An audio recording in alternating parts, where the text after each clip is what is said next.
Откройте, пожалуйста, 1 Иоанна, 4 глава. 4 глава, 1 Иоанна, первое послание Иоанна. Не Евангелие от Иоанна, а первое послание Иоанна. 4 глава. 7 по 11 стихи. 7 по 11 стихи. Возлюбленные, будем любить друг друга, потому что любовь от Бога. И всякий любящий рожден от Бога и знает Бога. Кто не любит, тот не познал Бога, потому что Бог есть любовь. Любовь Божья к нам открылась в том, что Бог послал в мир единородного Сына Своего, чтобы мы получили жизнь через Него. В том любовь, что не мы возлюбили Бога, но Он возлюбил нас и послал Сына Своего в умилостивление за грехи наши. Возлюбленные, если так возлюбил нас Бог, то и мы должны любить друг друга. Я не знаю, как вы заметили, как я считал мыслью, размышлением. Давайте будем считать, но только не бегло так, а размышлением. Над каждым словом, над каждым стихом. 7 по 11. Еще раз. 1, 2, 3. Возлюбленные, будем любить. Считайте, вы считаете. Только 2 человека имеют Библию или что ли? Не, стоп, это никуда не годится. Первое послание Иоанна. Мы все будем считать. Первое, слава Богу, что я не знаю, почему Бог мне положил на сердце, чтобы мы считали. А то я бы думал, что вы со мной, а вы каждый себя, кто на работе, кто дома, кто на улице. 1 Иоанна, 4 глава, 7 по 11 стихи. 1, 2, 3. Считаем все вместе.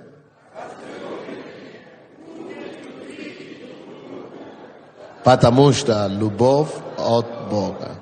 И всякий любящий рожден от Бога и знает Бога. Кто не любит, тот не познал Бога. Потому что Бог есть любовь. Любовь Божья к нам открылась в том, что Бог послал в мир единородного Сына Своего, чтобы мы получили жизнь через Него. В том любовь, что не мы возлюбили Бога.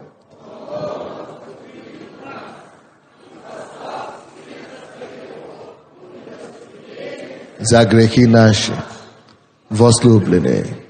Если так возлюбил нас Бог, то и мы должны любить друг друга. Аминь. Присядьте. 7 стих говорит: возлюбленные, будем любить друг друга, потому что любовь от Бога. И всякий любящий рожден от Бога и знает Бога. Будем любить друг друга только по одной причине. По какой? Потому что? Там же написано. Только скажите мне то, что там написано. Будем любить друг друга, потому что? Конечно, потому что любовь от Бога. Будем любить друг друга, потому что любовь от Бога. Откуда я знаю, что любовь от Бога? Вопрос. Откуда мы знаем, что любовь от Бога? Видно, что он пастор. Аж как он возлюбил? Он говорит, потому что Бог вначале возлюбил нас. Откуда я знаю? Конечно, когда вы считаете, слушайте, кто-то думает, пастор Сандей так хорошо знает Библию. Или так, как он понимает все эти вещи, что он может все это растолковывать и все это объяснить так хорошо. Не потому, что у пастора Сандей 2 головы или 3. Или потому что по состоянию супер духовно, на небе живет, а я на земле. Нет. Вы знаете почему? То, что позволяет человеку понять Библию больше других, и то, что позволяет человеку разобраться в Библии и получить откровение, свежий взгляд Священного Писания, это не столько, сколько какой он большой или духовный. Все зависит от того, с каким сердцем я считаю. И самое главное, не просто с каким сердцем, потому что некоторые люди считают усердно, всем сердцем, но ничего не понимают все равно. Что и где лежит ключ тому, чтобы понять Библию? Ключ и тайна только в одном. Знаете в чем? Вы даже не думаете. Вы даже не можете себя представить, когда я вам скажу, в чем это ключ сейчас. Конечно, когда я скажу, вы будете сказать, да. Очень просто. Ключ к тому, чтобы понять Слово Божие, Библию, в том, чтобы, читая Библию, задавать вопросы. Напишите себе вопросы. Если вы читаете любой стих, один стих, скажите, почему так написано? А почему написано «ибо»? А почему написано «потому что»? Почему не «где»? Почему это слово? Почему не это слово? А кто это говорит? А почему он это сказал? Ибо Бог есть любовь. Почему? Докажи. Как мне это знать? Если вы будете задавать эти вопросы, вы обнаружите, что все ответы на возникающие вопросы уже есть в данном тесте, самом тесте. Когда вы считаете дальше, либо вверх, либо вниз, вы начнете находить ответы на все вопросы, которые вы задаете себе. Допустим, мы читали 7 стих. Возлюбленные, будем любить друг друга. Ну почему? И тут же читаем дальше. Потому что я задал вам почему. Только когда я говорю почему, некоторые из вас вы начали себе придумывать. А потому что вот... Считай, я говорю, не надо мне придумывать ответы, не надо быть мудрым, пытаться, надо простоте читать Библию. И простоте понять. Я говорю, будем любить друг друга. Я задаю вопрос, почему? Потому что я уже знаю, что ответ там же и есть. Потому что там же и пишется. Будем любить друг друга. Не потому что Бог приказывает. Потому что кто-то думает, что мы будем любить друг друга, потому что Бог сказал. Нет. Кто-то думает, что мы будем любить друг друга, потому что вот она ко мне относится, она меня любит, и я его люблю. Ну что поделаешь? Нет.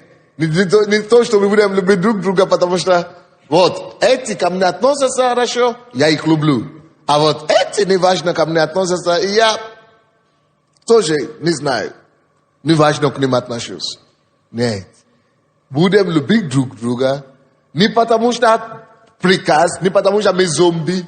Тебе приказали, и все. Нет. Оно доказано мне.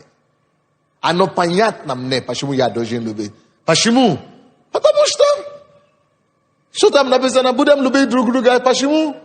Потому что любовь от Бога. Нет. Допустим, кто-то думает, любовь из Голливуда.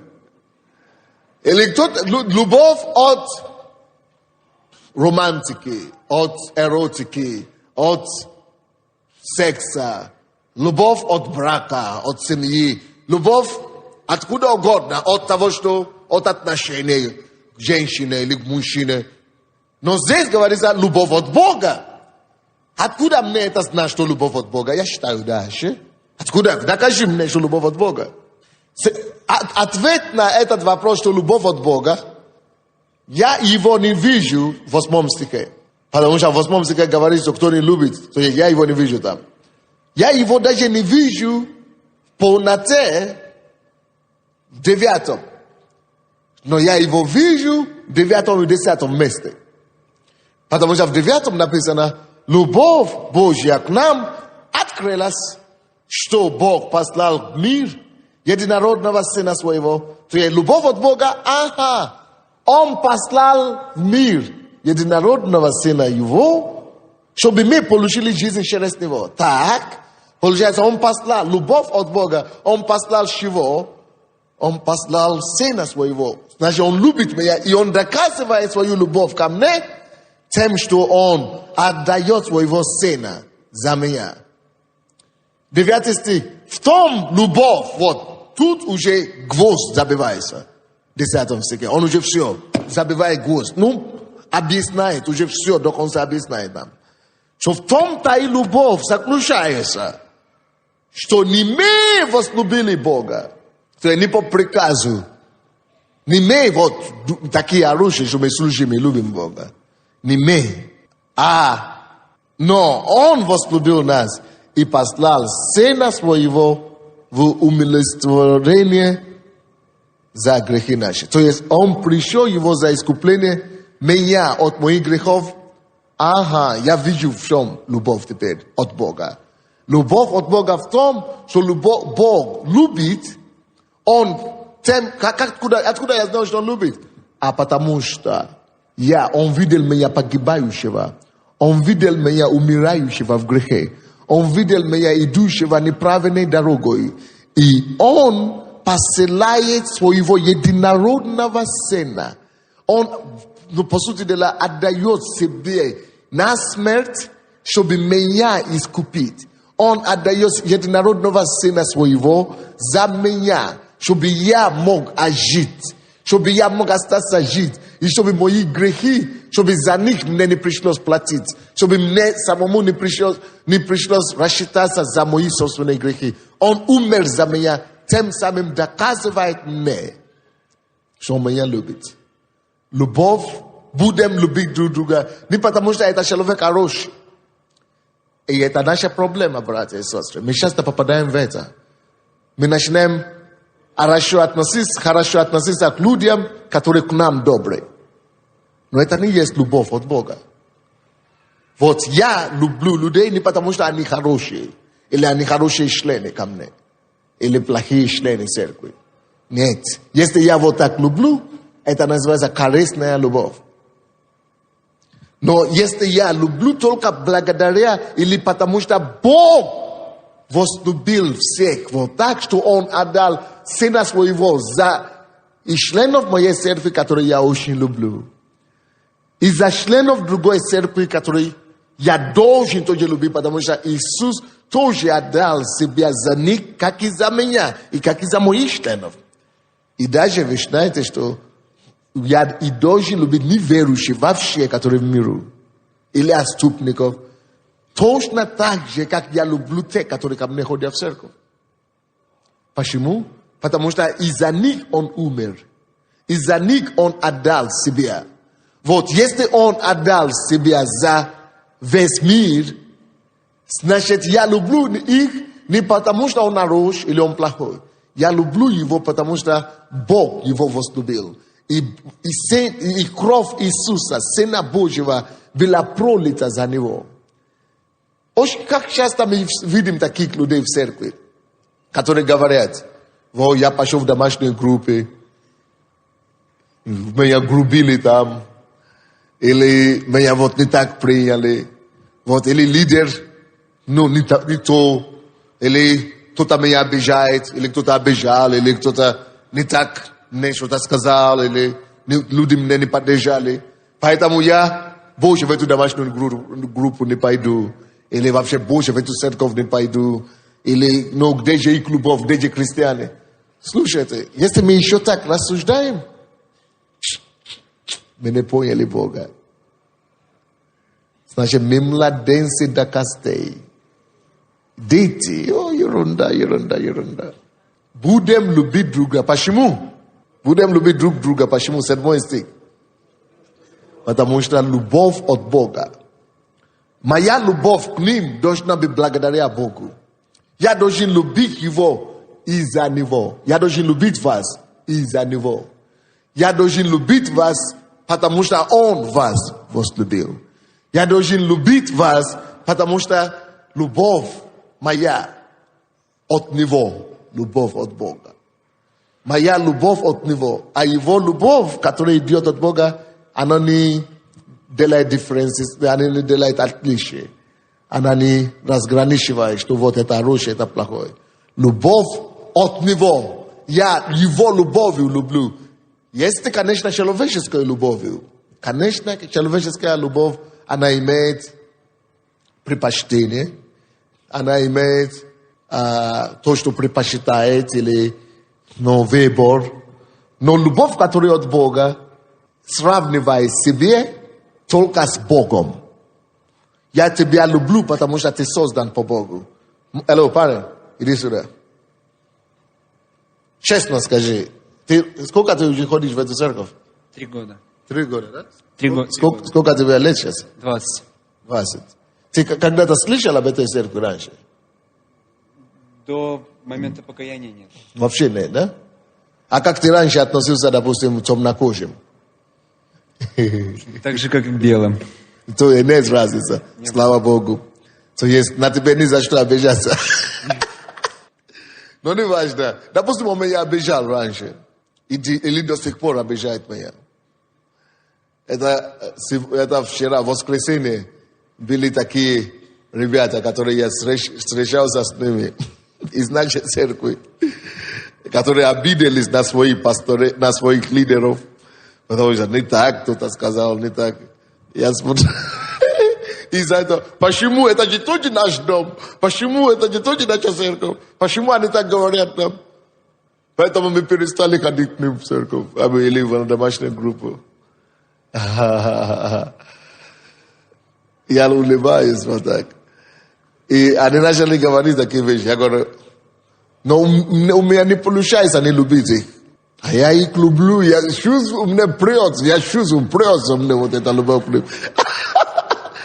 Они жаловали все, обзывали все, кто такой. А мне к ним прямо очень просто обнять их, покрыть их этой любовью, просто целовать их там. Но я не... Я это не сделал, а то скажешь, что пастор уже здесь насиловать их. Те, которые недовольны, они могут чем очень упрекнуть. Короче, я его должен любить, не потому что он меня вчера грубил, или он меня любил, или не любил, или потому что он член нашей церкви, или нет. Нет, я его люблю, потому что за него Иисус умер. Я его люблю не по любви, которую ощущение я ощущаю. Я его люблю по любовь, которую Бог дает. Любовь от Бога. Я его люблю по его любви, по Божьей любви. Не потому что он мне симпатичный, не симпатичный. Нет. Я его люблю по любовь, по той любви, которую Бог показал мне. Потому что любовь от Бога. Вы понимаете, что я говорю? Не важно, не потому, как я к нему отношусь, не потому, как я чувствую к нему.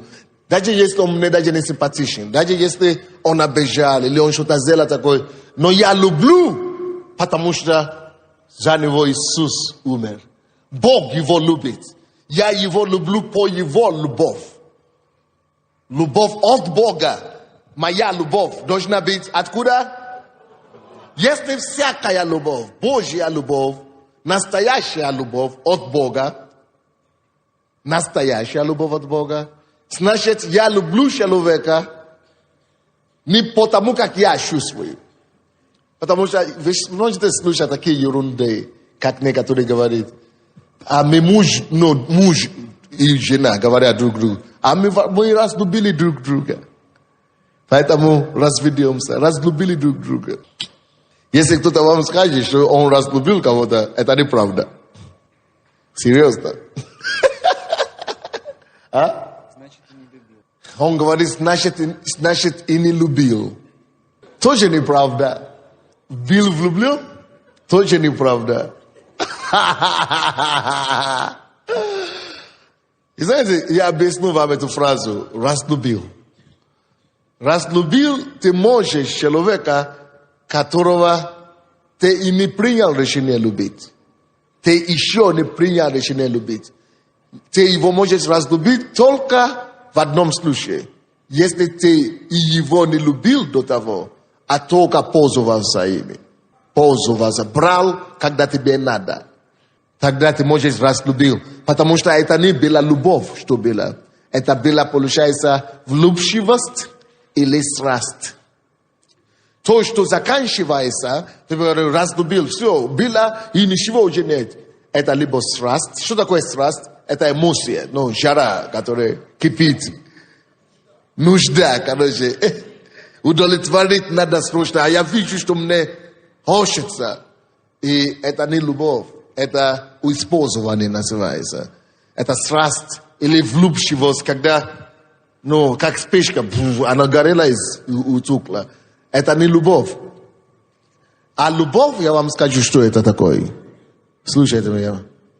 Любовь от Бога, она не заканчивается. Поэтому, как делать, чтобы любить нелюбимых? Что делать, чтобы все равно любить, когда у тебя нету чувств или нету страсти? Поймите меня сюда и послушайте сюда. Чтобы любить любого, даже нелюбимых, одно только нужно. Решение. Скажите, решение. Решение.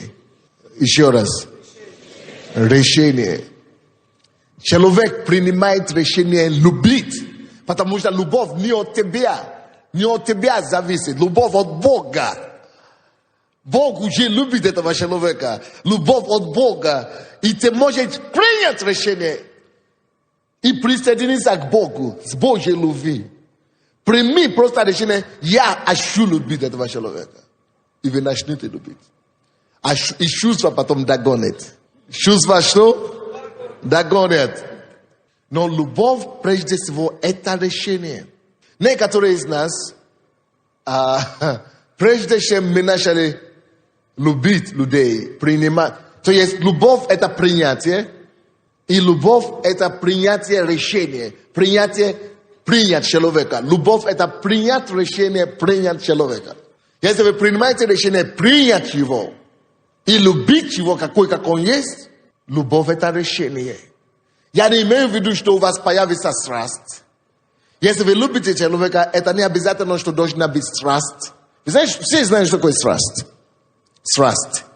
Это по-русски. Всем понятно, что такое страсть или нет. Когда прется тебе, когда эмоция, когда горит, когда вожделение там. Но это еще, это не любовь, это страсть. Это вожделение, это влюбчивость. Но ты можешь любить человека и не иметь страсть. И я вам даже скажу, что. Слушайте меня сюда. Как бы сильно ты не любил человека, жену, детей. Окей. Вы знаете, что мы любим детей наши. Но у нас нет этой страсти. Правда? Которая у нас противоположному полу. Правда? Разве мы говорим, что мы их не любим? Конечно, любим их. Но не так, как мы противоположному полу. Потому что любовь это не страсть. Страсть это проявление любви. Одно из компонентов или проявление любви. Компонентов любви. И может быть страсть без настоящей любви. Но не может быть настоящей любви без страсти. Когда настоящая любви именно противоположная, я говорю, будет страсть. Однако, когда мы говорим о любовь может быть без страсти. Настоящая любовь может быть без страсти. Потому что даже когда есть страсть в начале мужа и жены, вы знаете, в любом браке, страсть это изначальная, которая горит и влюбчивость приходит. Страсть уходит через время. Но ты знаешь, что остается?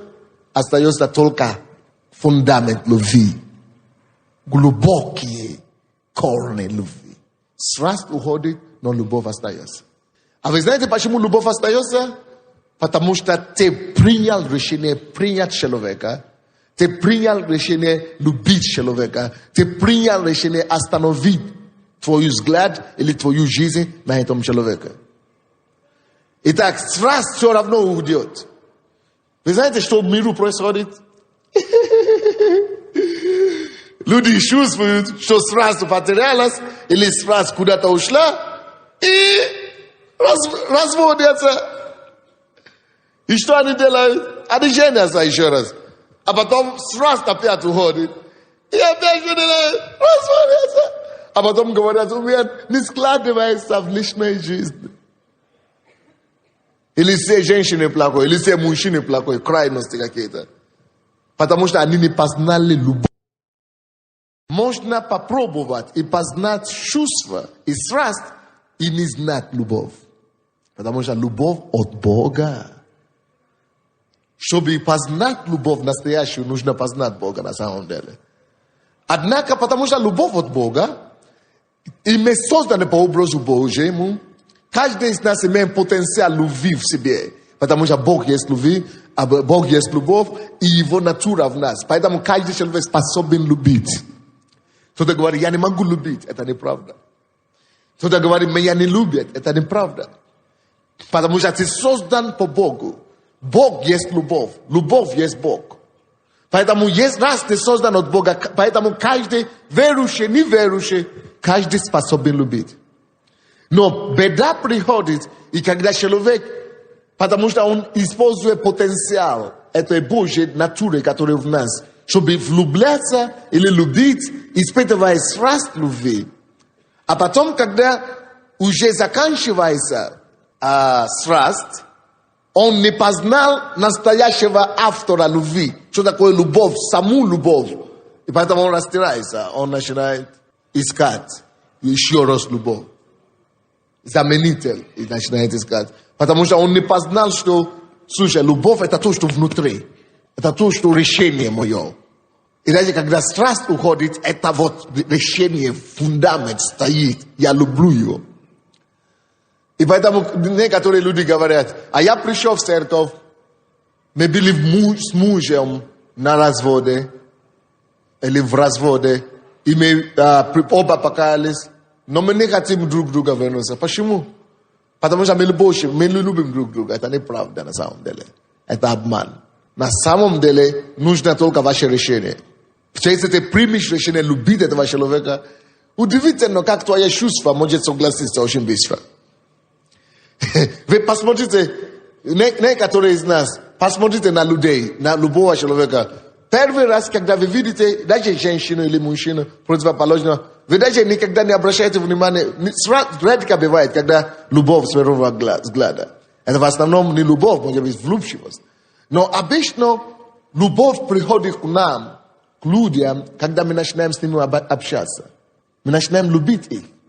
Не потому что мы хотим быть с ними сексуально или мы хотим грешить с ними, а потому что любовь это решение. Мы начинаем их знать, мы начинаем любить их. Потому что мы приняли их. Любовь это принятие.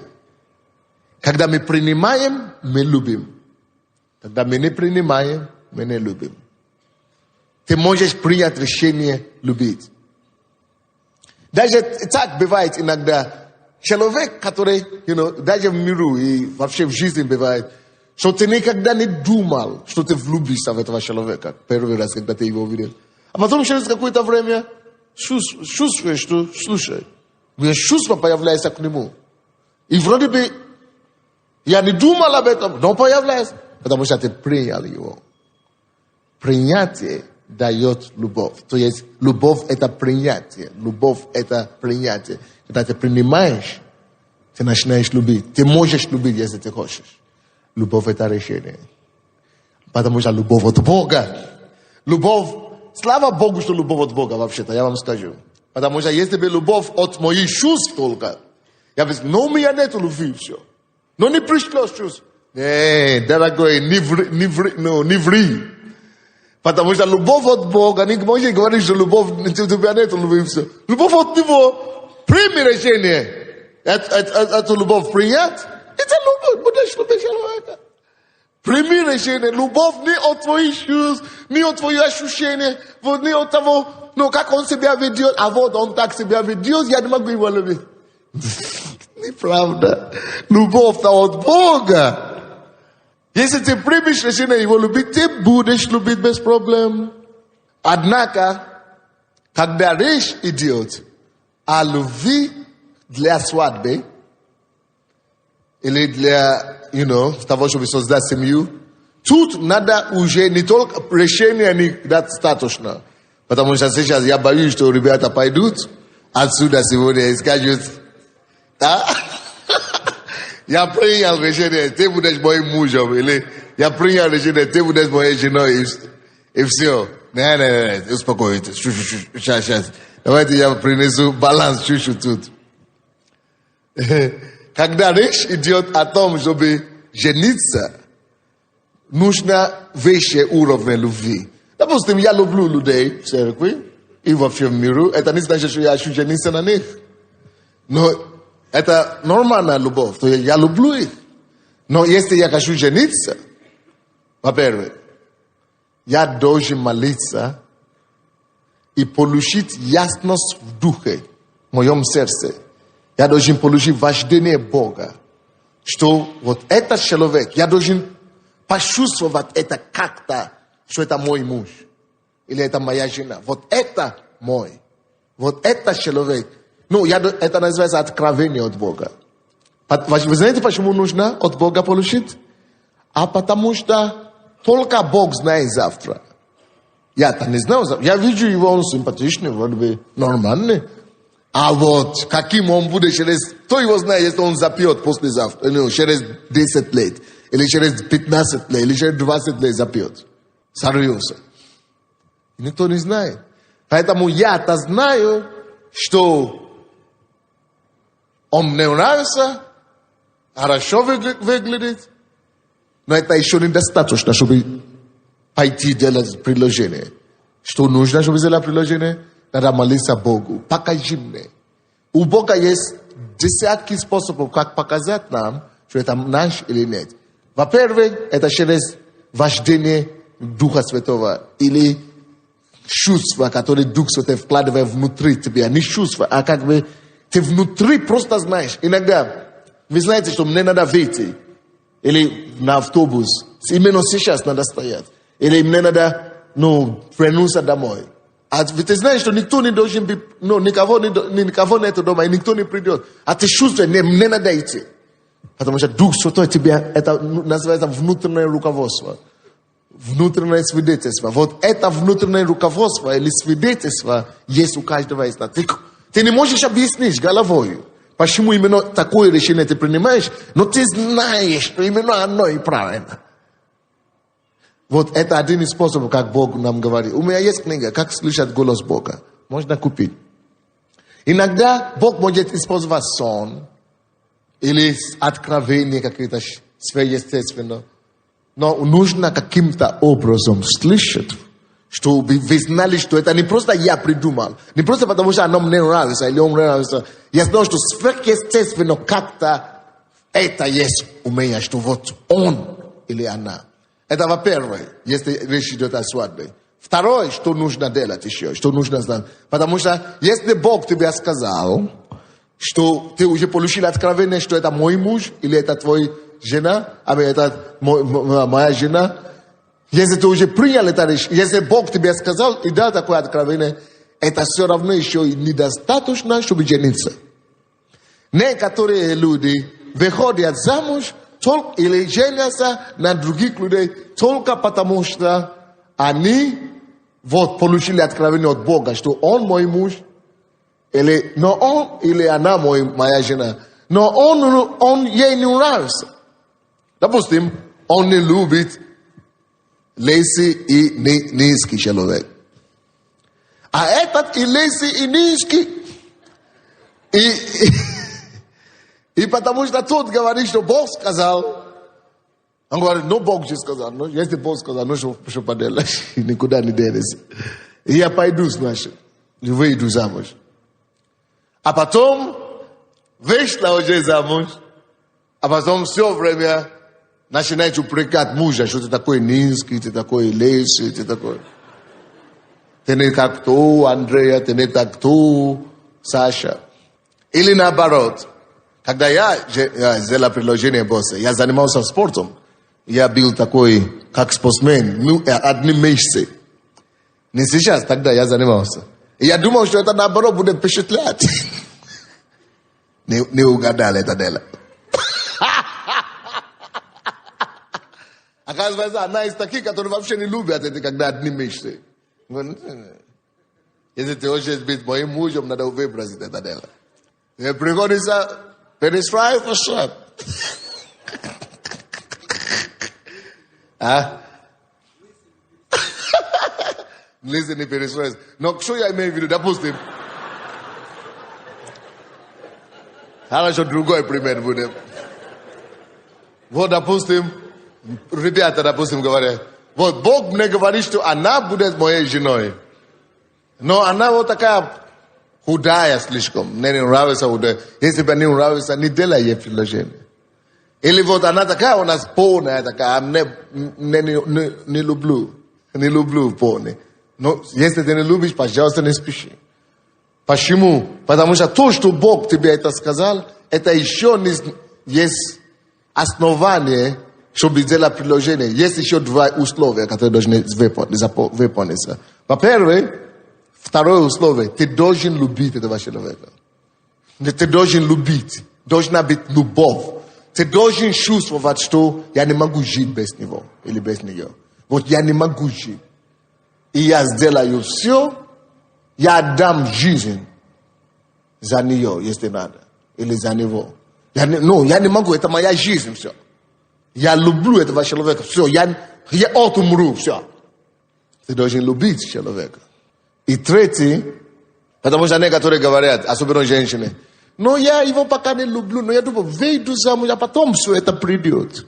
Слушай, если когда вы ухаживаетесь или встречаетесь, нету любви, не пришла, когда вы женитесь, точно, вот тогда я могу гарантию подписать, что точно тогда уже не будет. Точно не будет. Должна быть любовь. Вы должны знать, что это не просто страсть. Вы должны знать, что это не только влюбчивость. А как знать, если это страсть или влюбчивость? Надо задавать себе эти ключевые вопросы, которые я всегда говорю по воскресеньям, когда люди...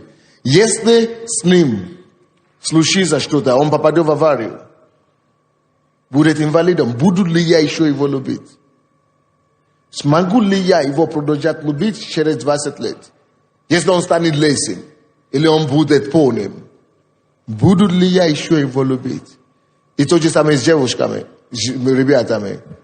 Ребята всегда бросаются в любовь, говорят, что они любят. Но надо себе задавать вопрос такой, могу ли я ее любить, чтобы не она не будет рабом, Вы знаете, какой менталитет у мужчин вообще-то. Так жалко в миру. Они хотят держать рабов дома, которые будут им готовить, варить и так далее. И это не то, что любовь. Могу ли я люблю ее настолько, чтобы себе отдать за нее? Готов ли я себе жертвовать ради нее? Вот могу. Готов ли я все делать для нее? Потому что Бог, написано, что мы должны любить наших жен, как Христос любит церковь. Что Он отдал себя за нее. Alright? Отдал себя за нее.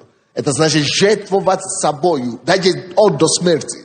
Могу ли я люблю ее настолько, что я даже готов отдать свою жизнь за нее. Что я не жалко, что угодно жертвовать за нее, ради нее. Люблю ли я ее настолько, чтобы жертвовать собою ради нее. Что он отдал себя за нее.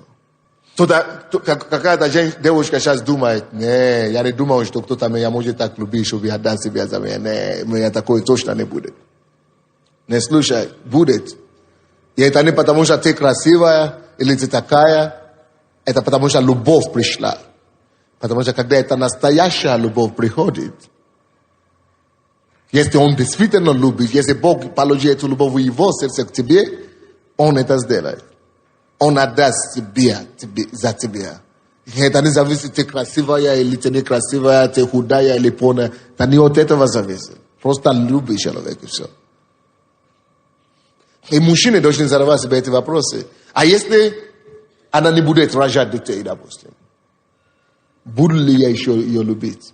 Потому что есть такие хулиганы мужчины, которые говорят, вот ты уже, мы с тобой уже 10 лет замужем, мы женаты, а вот у тебя нет детей, значит, ты знаешь, Мама ругается, или что-то, папа говорит, жалуется. Ну, родственники что-то говорят.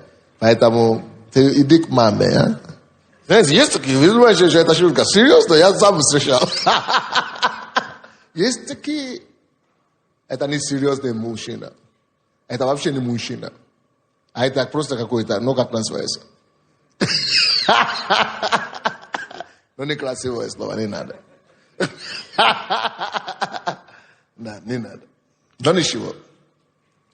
То ты должен задавать этот вопрос себе заранее.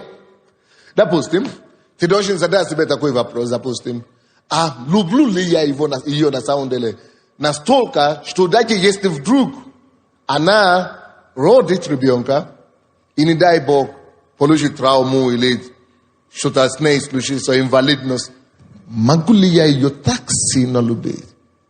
Что даже если она не будет такая стройная, красивая и высокая, как она сейчас есть, она будет лежащая. Люблю ли я ее настолько, чтобы даже при этом еще быть вернее и любить ее все равно? Когда вы отвечаете на это положительно, значит, да, это уже не шутка, вы действительно любите. Или если, допустим, вы не любите худой, полный девушек, а кто может гарантировать, что твоя жена после родов будет не полная? Не будет полной. Кто может гарантировать? Никто. И ты должен дать себе это осознать, то есть, отчет в этом. Что вдруг она располнит. Она же сама не может решать. Никто не может это решать. Это от организма зависит. Будет ли я все равно ее любить? Потому что ты любишь не ее плоть, не ее ногу, не ее что-то, тело. Ты любишь ее личность. Понимаешь меня? И когда ты можешь себе осознать и получить, и дать себе положительные ответы на все это, тогда ты можешь только сказать, да, я люблю этого человека настолько, что мне все равно. Или, допустим, родители будут против. И ты скажешь, раз родители против, значит, не судьба, сделай другое приложение. Если ты действительно уже об этом продумал, значит, ты будешь ждать сколько надо. Или будешь молиться, чтобы Бог открыл сердце родителей. Если ты действительно любишь. То есть, вот это есть любовь. Любовь, которая может пройти испытание. Любовь, которая может пройти неловкость. Любовь, которая может платить цену. А если твоя любовь не может цену заплатить, то это вовсе не любовь. Это страсть или это влюбчивость. Следующее, третье. Если речь идет о браке, о свадьбе. Потому что мы-то можем любить любого. Мы можем любить любого человека, потому что любовь от Бога. И поэтому нет оправдания, что ты не можешь кого-то простить или любить. Мы все можем любить друг друга, потому что любовь от Бога. И ты можешь принять решение. Все это зависит от решения. Любовь от Бога, поэтому это зависит от решения. Принять человека и любить человека. Если мы примем это решение, мы можем любого любить. Но когда речь идет о свадьбе, нужно получить сначала разрешение от отца, который все ведает, который все знает, кем он будет, кем она будет, кто он, кто она. Когда у тебя мир на сердце об этом, тогда можно только делать предложение. Потому что если ты женишься на любого человека, только на основании, что у меня я люблю его, он симпатичный, или она симпатична, я ее люблю. И у тебя нет откровения от Бога, я вам скажу одно. Во-первых, на всякие свадьбы и на всякий брак придут испытания. На любой брак придет испытание. Потому что ты проснешься день после свадьбы, обнаружишь, что 8 часов она еще... Еще где-то там, ты подумай, если ты не готовься к этому делу. И на кого я женился? Я думал, что она будет молитвенница такая, которая будет разгонять бесов в 6 утра. А она тут... Что это такое? Это сегодня первый шаг. Это сегодня первое испытание. Разное испытание. Придешь в кухню однажды, обнаружишь, что то, что гости пришли к вам вчера или позавчера, эти тарелки еще там это самое лежат, мойки, умывальники, они еще лежат. А ты уже утром хочешь мыть руку и видишь, что слушай, Лариса, если ты это самое... Если ты это самое не подготовленный, ты можешь наехать на нее сразу на второй день после свадьбы. И это дело все может плохо закончиться. Потому что ты не понимаешь, что она принимала гостей до 10 утра, вечера вчера, и что она уже устала, и что она не может, она тоже человек, и ты, конечно, тоже ждет ее в спальной, и она оставила все эти вещи до завтра, а ты уже проснулся утром, и уже думаешь, что все должно быть чисто, как положено. А и тут у тебя базар, как бы, да? Или ты, допустим, пришел с работы, и ты смотришь, что у тебя любимая что-то не подготовила ничего тебе кушать, потому что сама опоздала с работы. И ты начинаешь говорить, где ты была, чего ты надо кушать? Потому что испытания, разные вот такого рода испытания, вот так будет хватать. Некоторые даже разводятся, потому что, зубная паста, не там положила, где раньше, но я привык положить. Такие ерундовые вопросы. Они такие вещи могут делать, такие проблемы могут возникнуть по поводу них. Поэтому нужно, но когда ты знаешь, что это от Бога, эта жена, я получил откровение об этом, и у тебя нет малейшего сомнения о том, что да, это воля Божья для меня. Да, Бог мне сказал, это моя жена. Да, но я знаю, на каком основании я стою. Откровение есть у меня. Это мой муж, это моя жена. Ты это точно знаешь. Ты не сомневайся в этом. Слушай, когда у тебя есть откровение, и не важно уже, какие испытания, какие уже искушения дьявол бросает на твой адрес, ты стоишь на основании откровения. Потому что написано, что дом, который построен на камне, на него обрушится и бури, и потоп, и что угодно, но ты устоишь. Но этот дом устоит, потому что оно построено на откровении.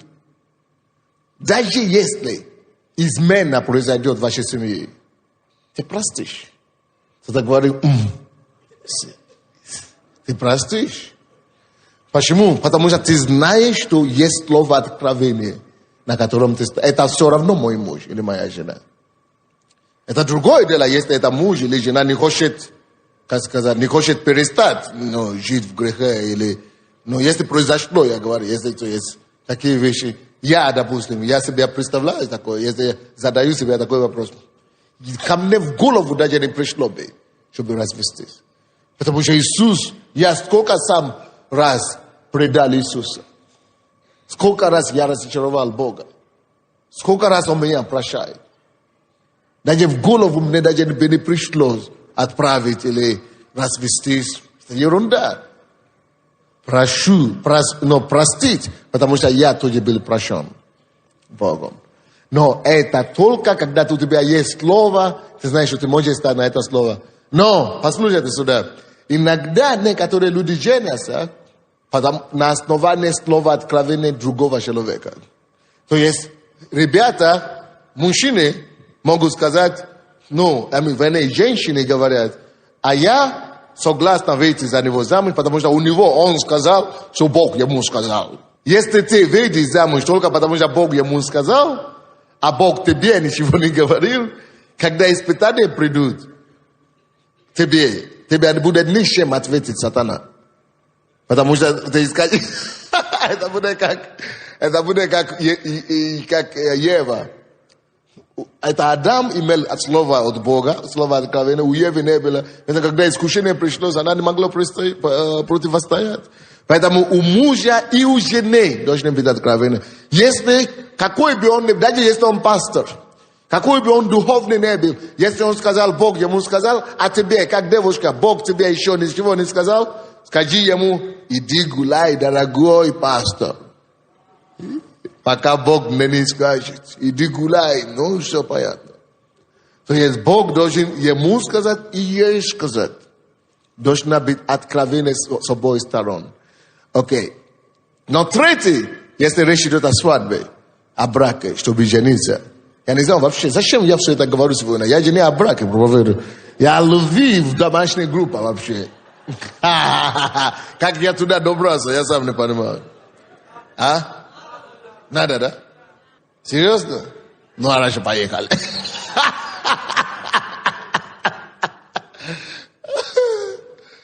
Да, третий, во-первых, ты должен получить слово откровения. Во-вторых, надо, чтобы была любовь настоящая, которая проверенная любовь друг к другу. И третий, то, что ты должен быть уверен, что есть, это должно быть удовлетворение. Да? Ты должен быть рад. Ты должен не просто любить, не только иметь откровение, но это первое, чего я начал. Ты должен быть удовлетворен, ты должен быть счастлив, ты должен быть доволен. То есть, если, допустим, он слишком высокий, а ты как девушка не любишь высоких ребят, и ты говоришь, ну, потому что я его люблю, ну, Бог сказал, ерунда, потому что ты выйдешь замуж, а потом все средний мужчина среднего роста, который ты будешь видеть, ты будешь влюбляться во все их подряд. Ты должен не только получить откровение, что он, это он. Ты должен еще, тебе должен нравиться то, что ты видишь. Это то же самое, что некоторые, особенно мужчины, совершают ошибку. Они говорят, извините, я вам такой пример приведу. Один мой друг, пастор, я не скажу вам, кто это такой, слава Богу, вы не будете все равно знать. Он говорит, я хочу жениться. Но я люблю, извините за такое выражение, которое я буду говорить. Но это реальность, люди так говорят. То есть, если я это не скажу, это как будто такое не существует. Но это существует, то, что я сейчас скажу. Поэтому я не постесняюсь, я это скажу как есть. Он развелся. И я говорю, как это пастор может развестись с женой? Он говорит, все хорошо. Но я тогда думал, мне уже 32 года или 35 лет. Вот, я не нахожу девушку, которая подходящую. Вот. Но это единственная такая молодая, красивая, которая пришла. Но я знаю, что в миру мне нравится раньше девушки, которые имеют полный грудь, ну, большой грудь. А вот у нее маленький такой грудь. Но я все равно женился на нее. А потом, когда уже жили, он начал быть, дьявол начал это использовать, указывать. Видишь, у тебя нет удовлетворения. То есть, вроде бы он был нормальный, он говорит, ну, я это все, я это, ну, ничего, я это, как это сказать, я, ну, закрывал, ну, покрывал, ну, ничего. Он так сказал, ничего, пока он начинает влюбляться во всех девушек, которые приходили к нему на дорогу с большими грудями. И развелись. Или наоборот у кого-то. То есть так часто бывает. Поэтому он говорит, но я знал, что Бог сказал. Почему такие проблемы в семье? То, что Бог сказал, это еще не все. Должна быть любовь, а потом должна быть удовлетворение. Ты должен быть доволен. Допустим, другая девушка развелась с мужем, неверующая. Ну, а потом говорит, ну, мне вообще он не нравится. Он не умеет себя вести в компании. Когда мы в гости, он так кушает, он так держит, сервис, так кушает. Неудобно с ним. Ну, он просто не раздражает. Он такой, ну, совсем другая семья. А у меня тоже совсем другое воспитание. Надо было думать раньше. Ну, как вам сказать, а я думала, что я его пересделаю, или как там говорят. Ну, да. Не перевоспитаешь. Este luce eu perevospetat dobraka. No este te duma esto genius e você nasce ver. A potom peres dela. Te bude sabe raza shero vane shelo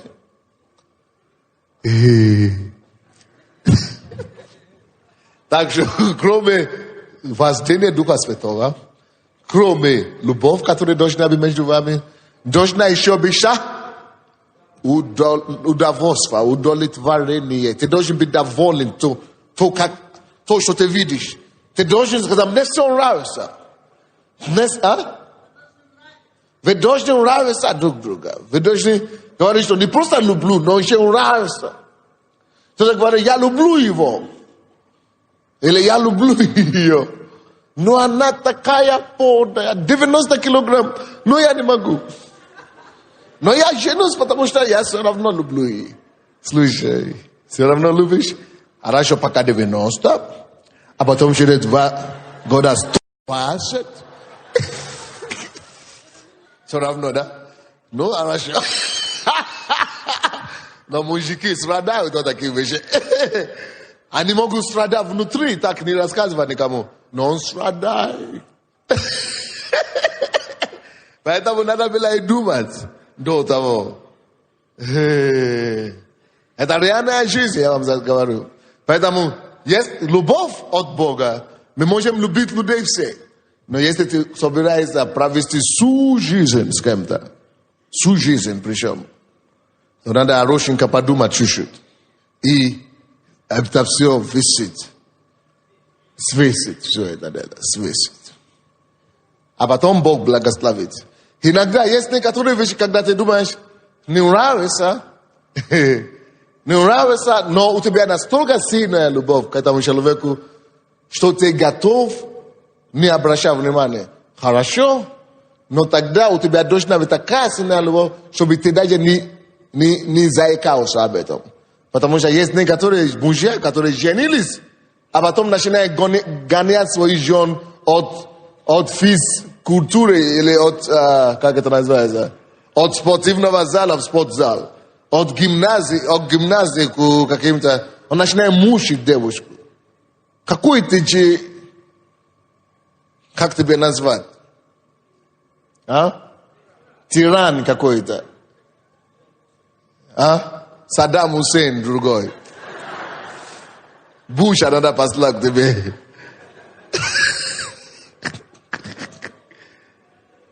Начинает гонять девушку, потому что ты надо... Какой ты дерзкий, а? Дерзкий. Нельзя так. Если ты уже принял ее, надо, чтобы она почувствовала, что она самая лучшая, как она есть. Полная, худая, неважно. Скажи, что ты лучше, как ты есть. И молись, чтобы Бог тебе дал вкус для того, что ты имеешь. Но, если ты еще не имеешь, еще не попал на это дело, то думай хорошо. Короче, любовь от Бога.